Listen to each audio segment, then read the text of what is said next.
जात प्रमाणपत्र आणि व्हॅलिडिटीसाठी लाच घेणारा तलाठी एलसीबीच्या जाळ्यात. महसूल विभागातील भ्रष्टाचार थांबवण्याचे नाव घेत नसून संगमनेर तालुक्यात लाचलुचपत प्रतिबंधक विभागाने मोठी कारवाई केली आहे. आश्वी बुद्रुक येथील तलाठ्यासह 2 खासगी इसमांना 6,000 रुपयांची लाच घेताना रंगेहात पकडण्यात आले. कुणबी जातीचा दाखला आणि जात पडताळणी प्रमाणपत्र काढून देण्यासाठी या आरोपींनी लाचेची मागणी केली होती. या प्रकरणातील मुख्य आरोपी बाबासाहेब गंगाधर बोराडे हा आश्वी बुद्रुक येथे तलाठी म्हणून कार्यरत आहे. त्याच्यासोबत लाचेची रक्कम स्वीकारण्यात मदत करणारे हितेश सोमनाथ घोडेकर आणि प्रतीक विजयकुमार कातोरे या 2 खासगी व्यक्तींनाही अटक करण्यात आली आहे.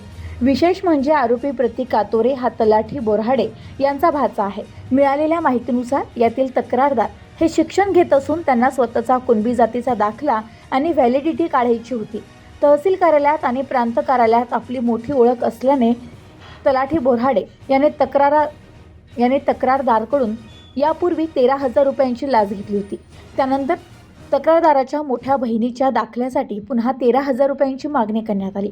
यामध्ये जातीच्या दाखल्यासाठी 3,000, जातीच्या दाखल्यासाठी 6,000 आणि व्हॅलिडिटीसाठी 7,000 रुपये असे स्वरूप होते. वारंवार होणाऱ्या या पैशांच्या मागणीला कंटाळून तक्रारदाराने अहिल्यानगर लाचलुचपत प्रतिबंधक विभागाकडे धाव घेतली.